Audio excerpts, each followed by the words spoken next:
The topic today is how to get your foot in the door of new accounts. And so just to level set, getting into new accounts is probably one of the most difficult things in the sales process. Getting into new accounts is the key to being successful, to advancing your career, to making money. It can be the difference between failure and success for a company or for a startup. So it's very difficult. I'm not going to necessarily give you 3 things to do here. And if you do those 3 things, your sales are going to quadruple and your job's going to be 10 times easier. What I will give you here today is I will give you a process that you can implement. You can basically insert your product into this process. And if you add activity and effort, it in theory can work and help you to get into new accounts. If you sell a product that offers value to a particular type of buyer, and you just need a way to get in front of that buyer, to communicate to them effectively, and to get your foot in the door, this process can work for you. The main 2 variables that could impact it not working for you is how correctly you set up and adopt what I show you today, and how much effort and activity you put behind it. So I'll show you the 6 steps of the process right here. So step 1, and we'll go through each step in more detail, but step 1 is we need to identify the product that you're going to lead with.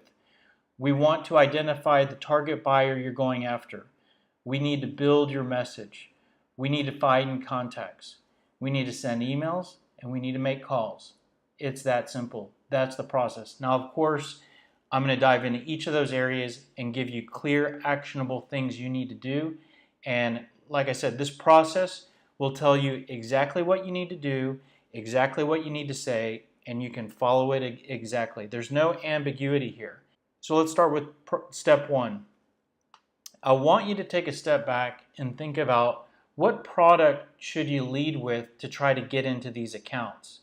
So you may know the product that you want to sell or the product that you want to build sales for, but take a step back and think, what would be the best product or service? When I say product, you can interchange that with service.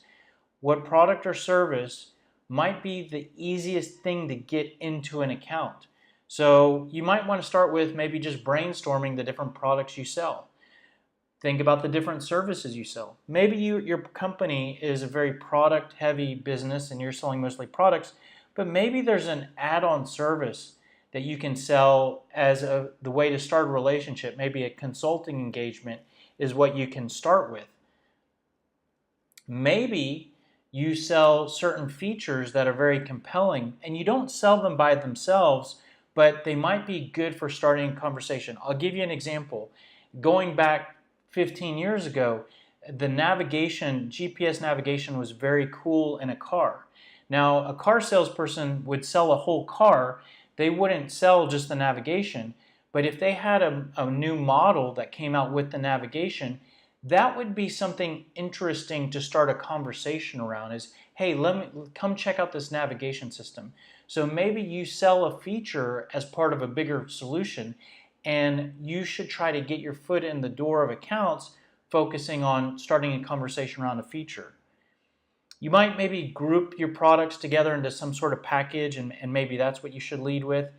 Maybe you have a future event coming up, and you can use the event as a way to start the conversation and get your foot in the door. If you don't have an event coming up, maybe this process might trigger you to think of having an event, creating an event. You could maybe sell and lead with a sales process step. Let me give you an example. So in a past life, I sold a financial services product. Well, we created a needs assessment that we delivered for free. So we would get engaged with clients, and as a very first step, we would provide a free needs assessment. Well, you can use that needs assessment as your lead-in product. Meaning we're not going to try to get into the accounts talking about the financial service, and then once we're in, we pitch the needs assessment. Maybe you can pitch the free needs assessment and the value around that as your way to get in. Or you can kind of bundle all of this together and say, oh, I'm just going to lead with everything. So you put a bow around everything you sell. So just do a brainstorming and an inventory of everything you sell, and then maybe you might find something that's a good thing to lead with. That's all we're going to say about step one. Step two, I want you to take a step back and think about who is the target buyer that I'm going to try to pursue to get into these new accounts.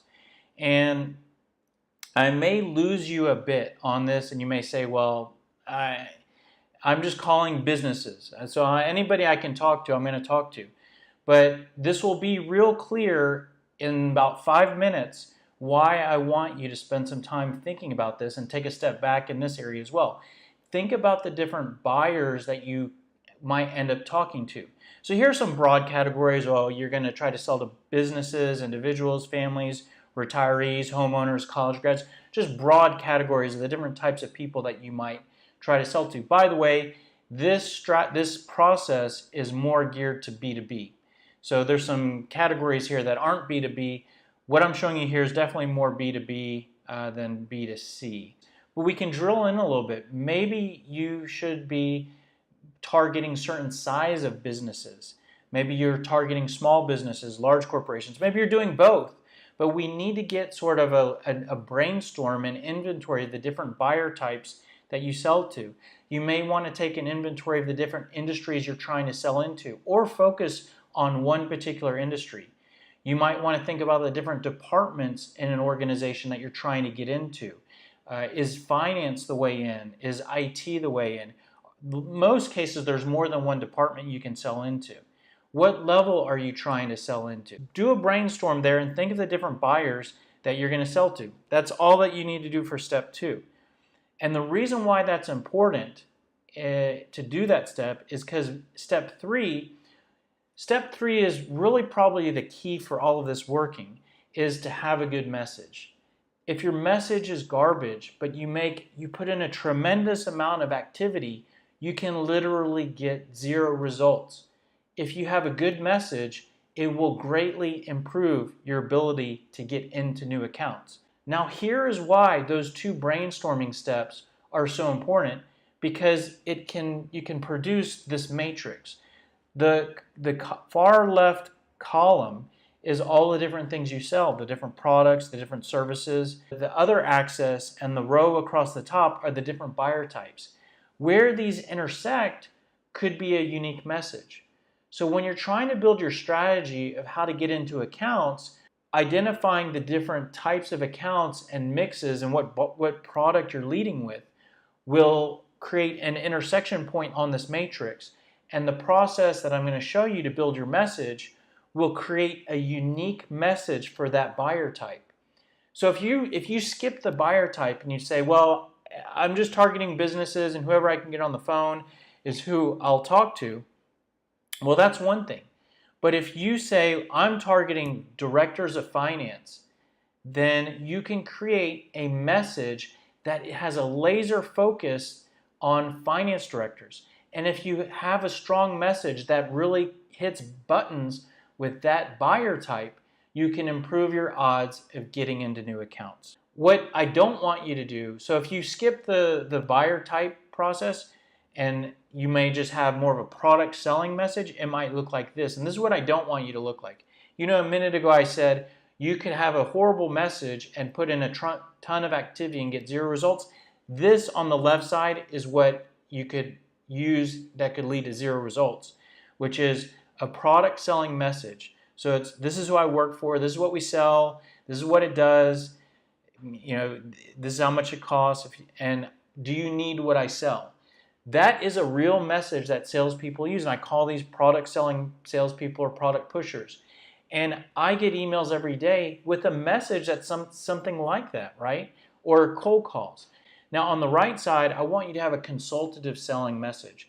So instead of talking about what the product is and does, we want to talk about the benefits that you can deliver to that buyer. So if we're targeting finance directors, we want to talk about benefits we deliver to finance directors. We want to talk about problems that we fix for finance directors. We want to ask questions that are specific for finance directors. We want to share some customer examples.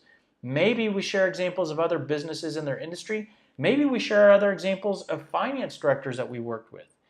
Then we do need to talk about our product at some point, but instead of just talking about what the product is and what it does, we can sure maybe talk about some of the features, but also talk about differentiation, ROI, some bragging points and whatnot about our product and our company. And instead of trying to see, do you need what I sell?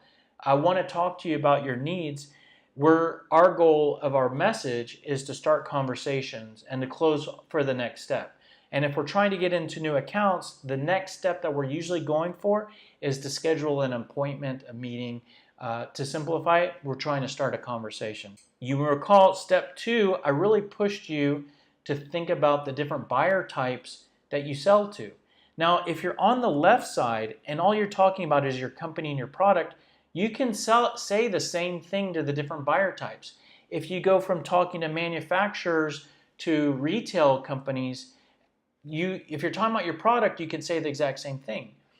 If you use our approach, you could say the same thing. You could just talk about benefits in a general aspect, but think about the power when you talk about benefits specifically and problems that are specific to manufacturers. And when you change to retail organizations, you change the benefits to talk about the benefits that apply to retail organizations. So how do you build that message? Well, it's pretty simple. And you go through these steps that I'm going to show you. You start with the product, which is what we would have identified in step 1. Then we think about the target buyer, which was step 2. So we've already got those 2 things identified. Now we think about the benefits. Not just the benefits that the product offers, but the benefits that the product offers the particular buyer that we are talking to. So you might think of like 3 to 5 different benefits. Then for each benefit that you offer, think about what pain point each benefit fixes. You may know about pain points that you help with at the top of your head. Whether you do or you don't, take a look at your list of benefits. There's usually 1 or 2 pain points that you can think of for each benefit. It's usually kind of the yin and the yang, the opposite. So if you make this work better, then if you take that away or you haven't provided that benefit yet, what is going on? Well, it might take a lot of time to do something, or the process might break or be unreliable. So you can use the benefits to think of pain points. And then we want you to ask good questions, so you can use your pain points to develop a good list of what I would call pain questions. So for each pain point, you should be able to come up with 1 or 2 questions to ask. So if a common pain point is that it's a manual process that's very time consuming, you could ask a question of, how concerned are you about the amount of effort and time your current process takes? So we arrive at that question by looking at the pain point.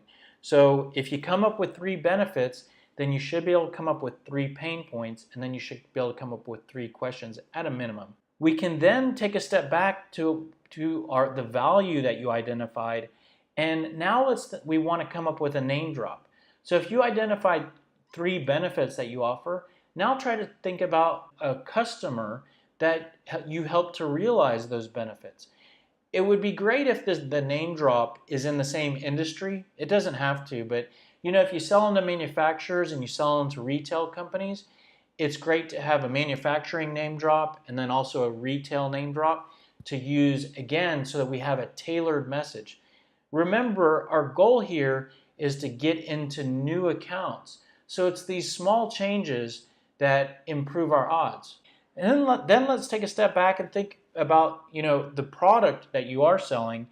And again, I mentioned this earlier, but yeah, sure, we want to think about what the product does and the features, but let's also think about how the product differs from our competition, maybe some bragging points about the product, and then maybe any details about our company that are bragging points, like we've won particular awards in customer service. It's easy to get a human being on the phone instead of an automated phone tree. Better price, been in business for 30 years. Going through those individual steps is how you build your consultative message. And what I want to show you now is that each of those areas where we maybe came up with some different things becomes a what I would call a building block. And each of these building blocks is what we can use to build our different sales message deliverables or tools. In other words, we can use each of these building blocks to create emails and call scripts. But if you want more help with actually creating those blocks and those individual points, here's a webinar to help you with that. We go through that process step by step and work through an example that you can maybe use if you want more help. Emails are going to play a huge part in us getting into new accounts. So you remember I said we can use those building blocks for some of our sales tools. So we can take the value building block and use those points to create an email message. I'll show you an example of what one looks like, but you can have a value email message. And you send that maybe first to a prospect. And then a week later, you send maybe another email message that's using the building block of pain points. A week later, you send another email message, and these are all cold emails, and then the next cold email is a name drop. And then a week later, you maybe send an email that has some of your pain questions. And then a week later, you send an email that has some of your product details. And then a week later, maybe you send a last attempt email. If you're not familiar, we provide a software application called Sales Scripter. The idea for Sales Scripter was born when I realized that if I have those building blocks, I can create a lot of different documents. I can create a call script. I can create email templates. I can create voicemail scripts. I can create objection responses. So it was creating an application to help you build your building blocks, and then the software puts all the building blocks together to give you a whole library of documents. That was where the first version of Sales Scripter came from. It's grown to do other stuff now. It has a CRM and sends emails and does all this stuff. Some of that stuff I'll talk to you about here today. But I was just sharing with you those 6 emails, those 6 cold emails. So in Sales Scripter, here is an example. You can see here, pre-call email thread. This is an example of those 6 emails that I just shared with you. Remember I said email 1 is a value message. Email 2 is a pain message, name drop, pain questions email, product message, and last attempt. So that's what all that would look like. I'm not going to show you detailed creating and writing these emails. I'll show you where you can watch a webinar on that, but this is an example of what this would look like implemented. What Sales Scripter does very easily and does very well is it puts all of your value points into one email and all of your pain points into one email. But if you wanted to create a longer email series than just 6 emails, you could do that. But if you use Sales Scripter, you would have to create some of these emails manually. So this is what that might look like. So in Sales Scripter, we have one value message that might have like 3 different pain value points.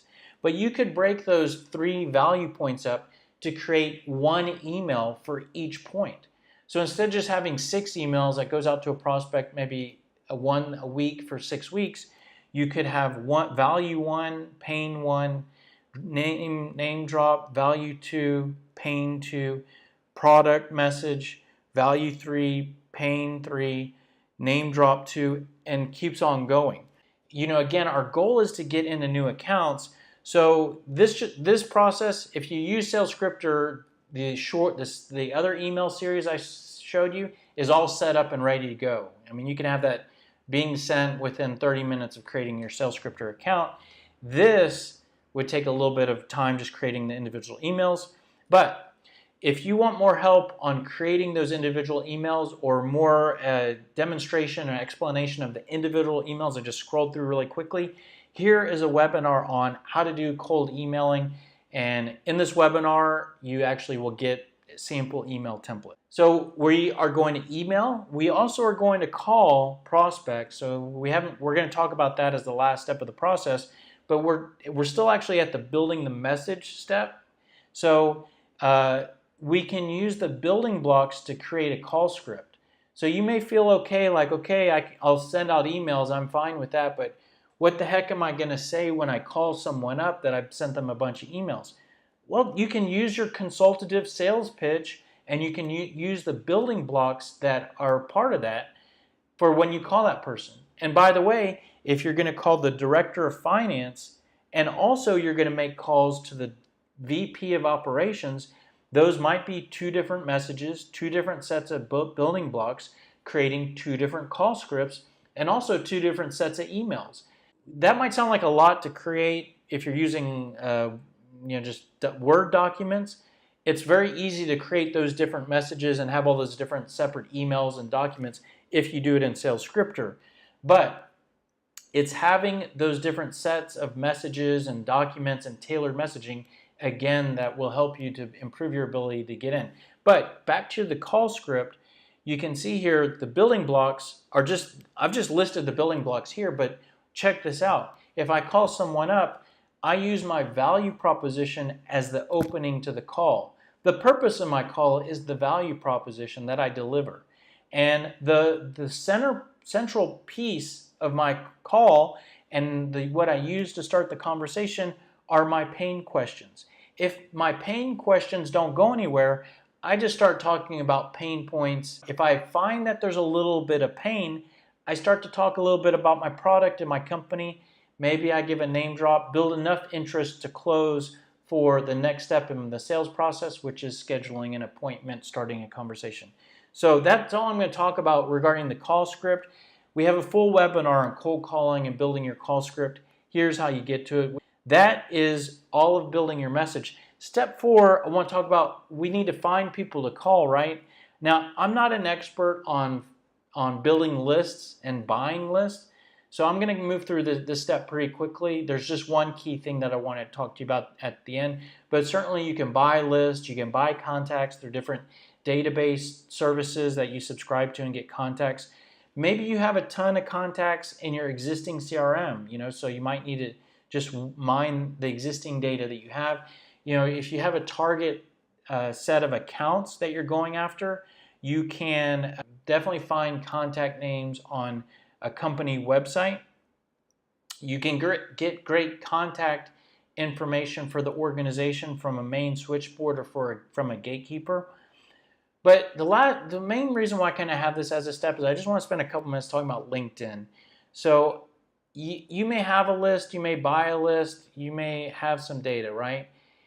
I think LinkedIn is one of the best places to find contacts. One reason why. If you buy a list, you are most likely buying old data. And those people are no longer in that role. Those people are no longer with the company. You can use that. And in fact, if you have someone's name and they're no longer there and you call a company, that is still a way you can still leverage that information to get in. Meaning the gatekeeper says, oh no, they're no longer here. You can easily say, oh yeah, they're no longer there. Yeah, it's been a while since I've talked to them. When I spoke to him last, he was the VP of HR. Hey, who took his place?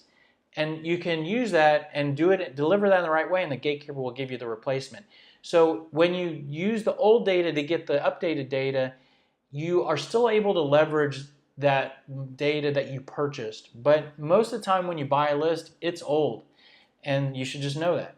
The reason why I bring that up is because LinkedIn, the people that are responsible for updating the data are the contacts themselves, and most of the time they're motivated to update their information because when someone moves to a new job, they want to let everybody know, like especially if they got promoted. People can't wait to go to LinkedIn and put their new promotion that they got. So that doesn't happen in big data stores where there's all these contacts. It happens every day on LinkedIn with people updating their profile. Also, you may know your buyer type, meaning I'm targeting manufacturing companies, this size, this industry, and this particular role. You have your really laser-focused buyer type. You can put all that data into LinkedIn and find people at companies that you've never even heard of. So it's a really great way to find people. But the really cool thing about LinkedIn is, and I have a whole webinar on LinkedIn, so I'm not going to get into that here today either, but I don't want you to send connect invites on LinkedIn and connect with people and then try to sell through LinkedIn. I explain why I don't recommend that in our LinkedIn webinar. But what you can find on LinkedIn in under 1 minute is you can figure out someone's email address. And the reason why is because These are the most common naming conventions for email formats in the business to business world. First name, these different combinations of first name, last name, and company website address, those three pieces of information you can get on LinkedIn in under 1 minute. So you can use this format. There's tools out on the internet where you could verify an email address, or you could just use one of these combinations and send an email. We actually have a tool called the Email Guesser. And I just want to show you this real quick because this can help you with not finding contacts, but can help you with getting into accounts, because you can go from having someone's name to having their email address. And the way this works is that if you put in someone's name and domain, our tool will run all those different algorithms, combinations of those different variables, and do a test ping against the MX record database, and we will tell you which one of those is good, and you can click this button to create a contact in your CRM. If you use SalesScripter, you can load this person real quickly into SalesScripter and create a contact in our database. If you use a different CRM, you can just put that into your CRM. Really great way. So you do a search on LinkedIn, you're finding out a person maybe at a company you never even heard of that fits your target profile. You have their email address. Remember, you've built your cold email messages, so now you can start emailing that person and working towards your effort to get into the account. Now we need to send emails, right? That's kind of where I left off with what I was just explaining to you. So if you use our process to create your cold email messages, you can send those through whatever you want. You could create those templates in a Microsoft Word document and then copy paste and send through Outlook one at a time. My recommendation would be you want to automate. And again, if your goal is to get into new accounts, you need to send as many emails to as many people as you can. And if you're sending one at a time, your efficiency is really at the lowest level. You want to scale your effort. You want to basically multiply yourself. So you want to automate. And I'll show you how SalesScripter automates in 2 ways. Use this as some ideas. There's plenty of other tools on the market that do what I'm going to show you. So either you can certainly use SalesScripter, or you can use another tool. But just use this as a way to get ideas of what to do. But automate in 2 ways. One is I want you to send as many emails at the same time as you can, right? So in SalesScripter, you can send to a list. So these are lists that I've set up in my SalesScripter account. You remember we went through buyer types that you're targeting. These lists here could be the different buyer types that you've brainstormed. So you could have a list for manufacturers and hospitals and government, Northeast prospects, old customers, canceled customers. You can segment your list and your total list into individual lists, and then you can email that list all at once. So like I have a list for attended webinars. So everybody that's ever attended a webinar of mine, I have on this list, and I could send all those people an email right now. So that is a tremendous amount of automation and efficiency. The other thing that I want you to automate, if you can, I showed you earlier the 6 email series that SalesScripter creates for you. Well, if you in a tool like ours, you can automate the delivery of those 6 emails. So I showed you those 6 emails. If I want to send those 6 emails to everybody that's ever attended a webinar, I'm ready to go here. I could just click send, and basically all 6 of these emails are going to be scheduled to go out, and 1 per week. You can change the frequency. But again, when I'm going to press send once, but every week these emails are going to go out. So work is being done without me having to do it or even be aware of it. And that's one way that I want you to automate. The other thing that I want you to do is I want you to use a system that allows you to track opens and clicks. Pretty standard stuff here. Almost all email systems do this, but opens and clicks are when someone opens the email, and clicks are when someone clicks a link in the email. Just to show you real quick, like here's this flag here, and So you can see there's a couple thousand notifications here now. So you can see here all these opens, and clicks. The point that I want to make is you want to use a system that can track opens and clicks. That's very valuable data, and I'll tell you why that's valuable next when we talk about making calls. Someone asked me a couple weeks ago, can I have a process where it's email only? And I think that you have to pick up the phone at some point. I personally think that, and so let me answer two questions with one metaphor, because other people ask, does it make sense to cold call? Does cold calling still work? I feel that you have all these marketing tools: email, phone, social media, email marketing, voicemail, all these different tools, right? And I think that they're similar to like clubs in a golf bag. So if you play a round of golf, and pardon me if you're not familiar with the game of golf, but each golf club serves a different purpose, hits the ball a different distance and a different level of accuracy. So in order to play a round of golf, you need a lot of different clubs. I think it's similar for prospecting and getting into new accounts. You need all these different clubs. And the phone, making calls, is the equivalent of the golf club, the putter in the golf bag. The putter hits the ball the shortest distance, meaning you have other clubs that hit the ball a lot further, but they're not as accurate. The putter is the most accurate, but it only hits the ball a short distance. So the phone is the same, in my opinion. It's very time consuming. You can only call so many people. And you would never want to, just like you would never want to play a round of golf with only your putter, it would take you 4 times as long as you know it should, and you would be extremely tired, and it wouldn't work. And you'd never want to play golf without your putter. So it's the same thing with the phone. Your strategy without making calls will not be successful, or will not nearly be as successful. If you're just emailing, you need to pick up the phone at a certain point. Just like at certain points in golf, you need to pull the putter out of the bag. Now, what I don't want you to do is I don't want you to buy a list of 1,000 people and try to call 1,000 people. And that's why it's so important for you to track opens and clicks. I want you to start sending your cold emails. And then I want you to use the tracking for lead scoring.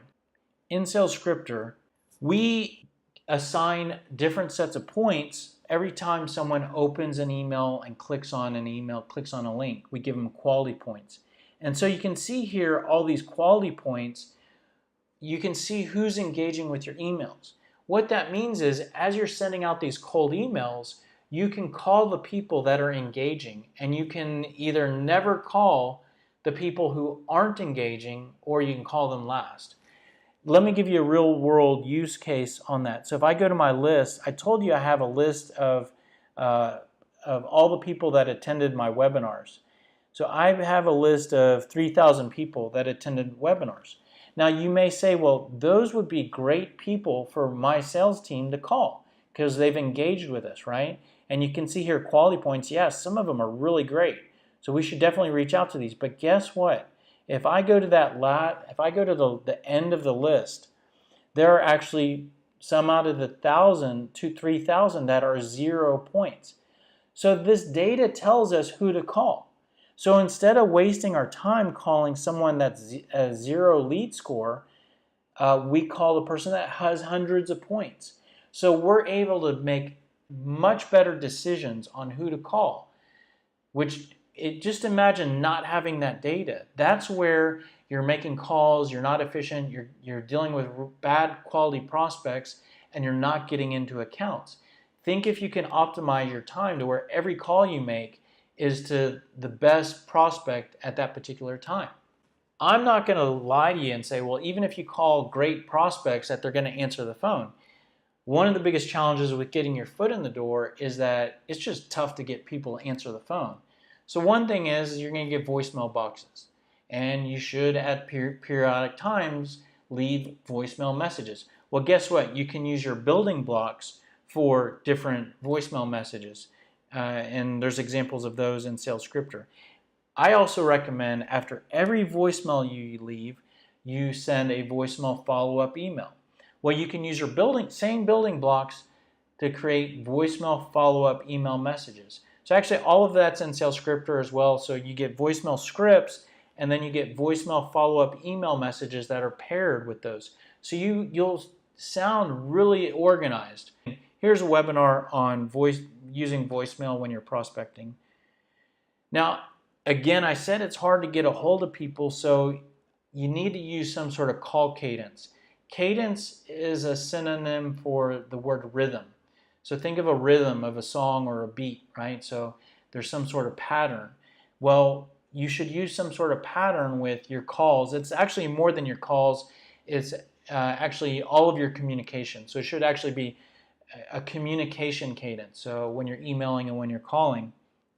But one thing about your call cadence is I want you to keep this concept in mind that I want you to be an inch wide and a mile deep, which is the picture on the right.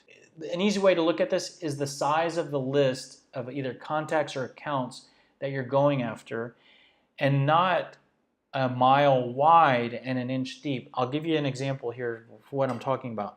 So basically, if you didn't know, before we had Sales Scripter, the first business I started was a cold call outsourcing appointment setting business where I had actual work at home cold callers working for me that I would sell to small businesses, and they would set appointments for small business owners.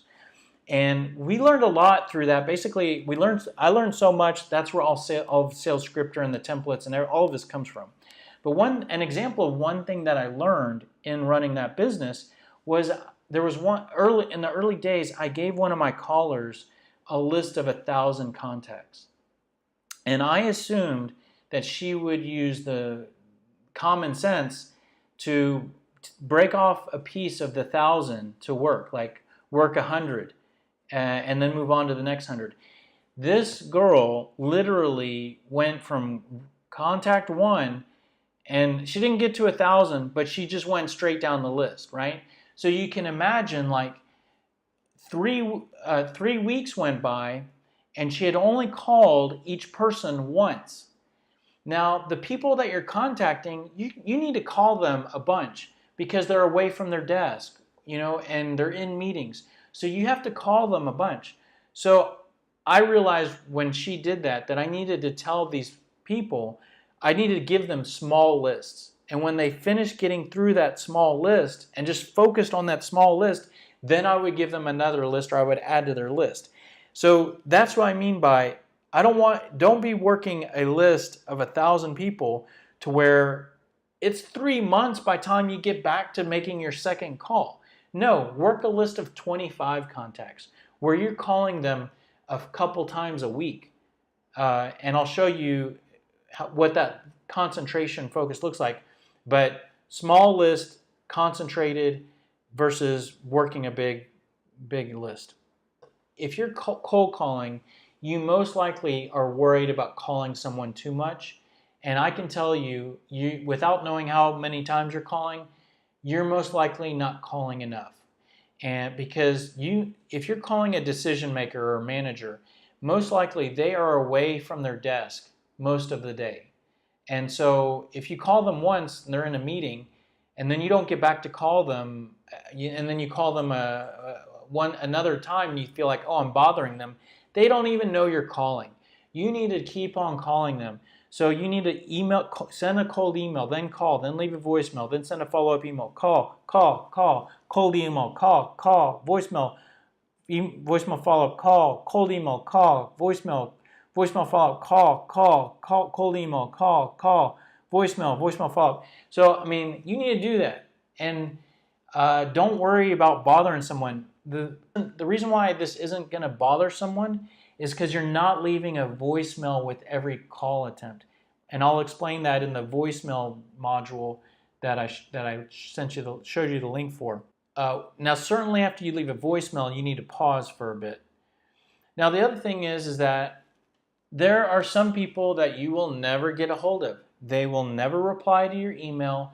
and they will never answer their phone, and what can you do? You may think that, what can I do? And you may move on to the next contact, which is actually at the next contact at a different account. Well, remember, our goal is to get into accounts. Our goal isn't to work a lot of different accounts. When you can't get a hold of someone, I want you to do what I call organizational movement. So if we're calling into a department, there are different levels. So if we're targeting the director, or let's say for this slide, if we're targeting the VP of finance and we can't get a hold of them, then at some point we go above them. We go below them. That improves our odds of getting in. Now, we may not get a hold of those people either. And at some point you walk away. But if you think about it from a statistical standpoint, you're increasing your odds of being able to get in. Plus, when you go down lower in the organization, it's easier to get in. That's what I would call vertical movement. So you're going up and down. We can move left and right as well. So if we're targeting IT, we say we're trying to get into IT. IT is actually pretty hard to get into. If we can't get in, then we can target operations. So this is what I would call horizontal. So you're going to the side. What that looks like on an org chart is if our target prospect is the VP of IT, then and we move horizontally and laterally or vertically, then it looks like this. We end up trying to get to all these different people. And these may end up being different messages. So you might end up having a different set of emails. You don't have to. So don't freak out on me and think that you have to create all these different emails and scripts. You could use the same message for all these people. You probably can benefit from having an IT message and an operations message in this example. If you are calling at a C level and you're also calling at a manager level, those probably could be different messages because the C level cares about different things than the front line. But you can crawl, walk, run. Crawl is one message and just start using this process. Walk would be create maybe your second and third message, and then run might be getting more sophisticated. So I talked to you about call, voicemail follow-up. Here's an example of a call cadence flow that I've thrown together, and I'm not going to say that this is perfect or that you should follow this exactly or that it's even like digestible for you to look at this and to follow this exactly. But at a minimum, you can look at this and if we talk through it together, you can at least get some ideas. And if anything, you can look at this and realize I need to be calling more.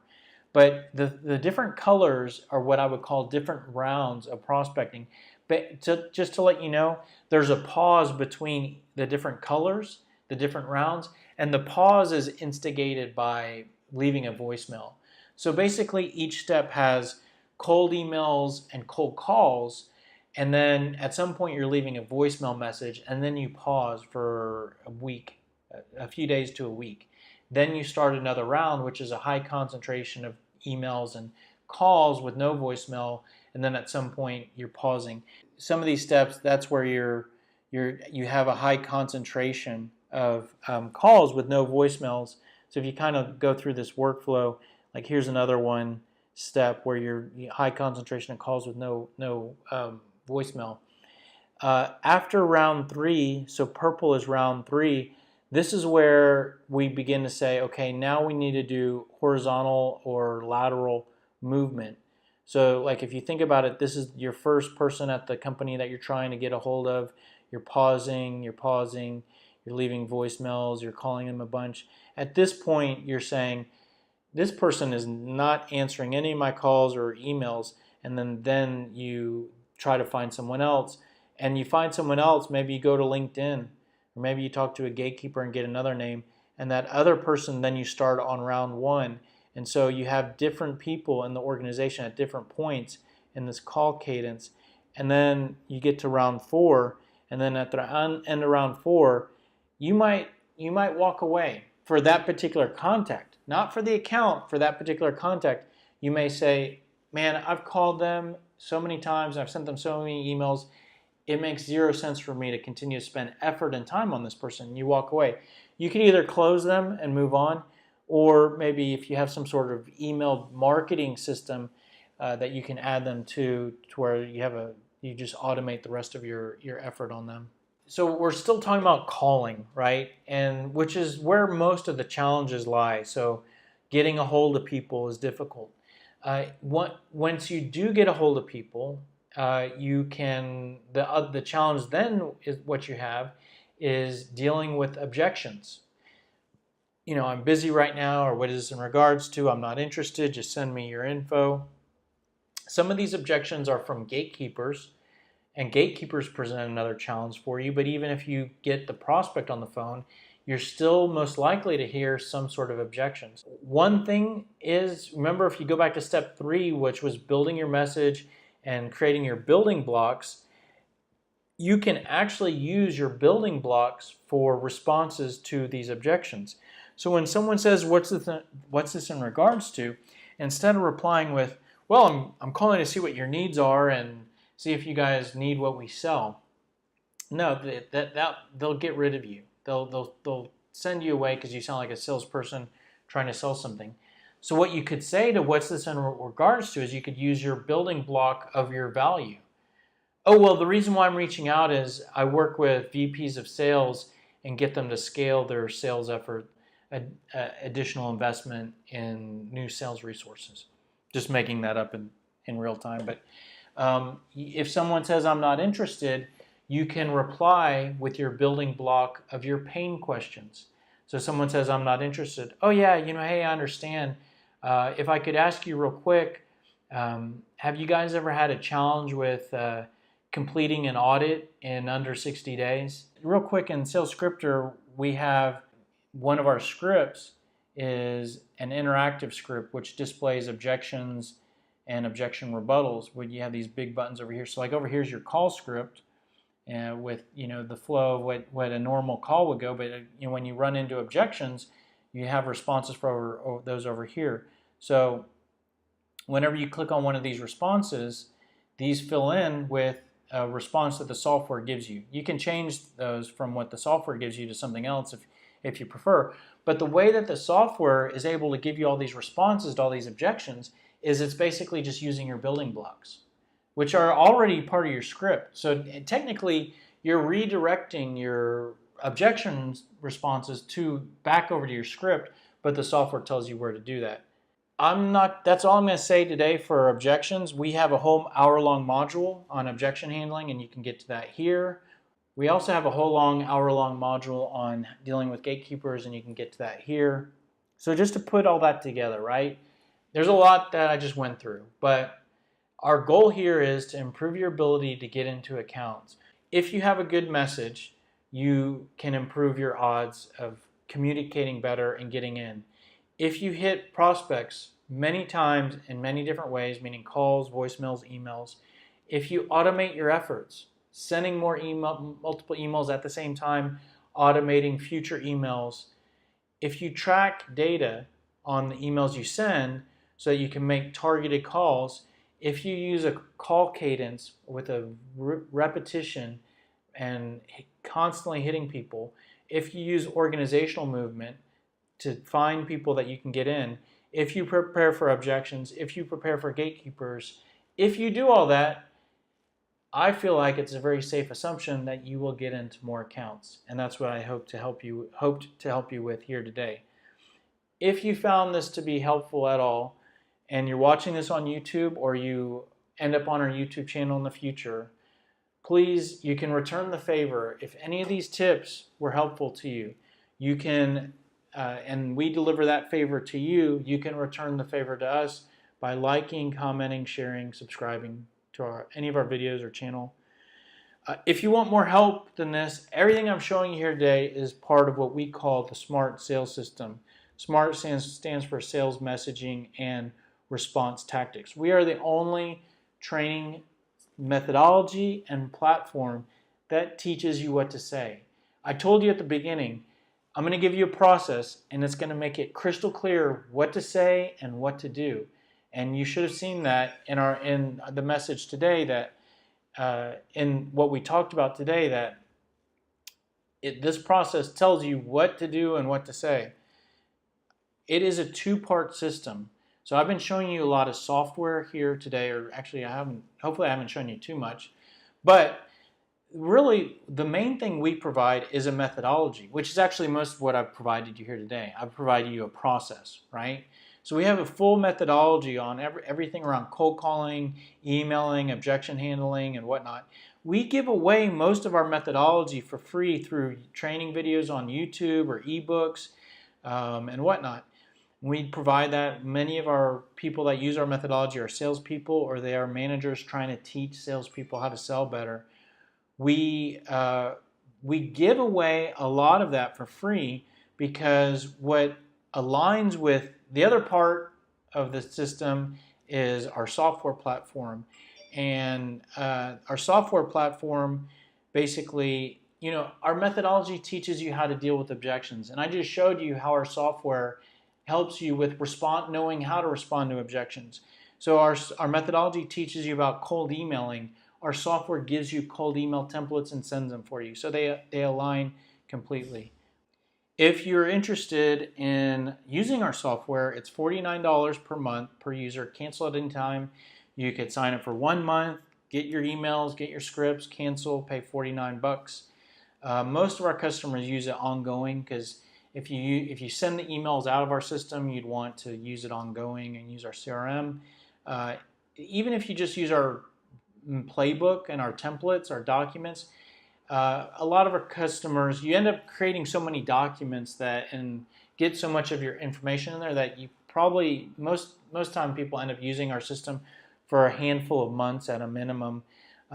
We do provide a 40% discount if you sign up for the annual subscription. So if you sign up for the annual subscription, it comes to $29 a month. So the break even is like 7 months.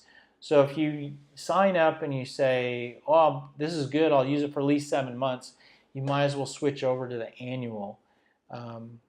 Anyways, all of our sales trainings on YouTube at no cost. I do provide a script or walkthrough. So I showed you that process of building your message, where we start with the product and target and value and pain. So that process actually is in Sales Scripter. Sales Scripter will take you through that process, and you can fill all that out for your own service or product. And you can do that on your own with your own subscription for Sales Scripter. Now, I provide a service called a Scripter Walkthrough, where I go through the software with you, help you to not only answer the questions, but figure out what to say, do the wordsmithing. I kind of help you to think of stuff you might not have thought about. I push back on stuff you are saying, that it might be too technical or too product-y, too salesy. Anyways, it's a 2-hour engagement. At the end of that, you end up with a full library of documents, basically written by me. It's $200. I could charge $1,000 or more for that 2-hour session for what you end up getting at the end of that. But our strategy is not to sell training, and it's not to sell consulting, even knowing we do. Our strategy is to sell subscriptions to our software. And so the $200 is like the bare minimum that I'll charge for spending 2 hours with a customer, and that's why that's so cheap. Anyways, so here's my info. If you have any questions, and let me see if there are any questions, feel free to reach out to me directly via email if you do.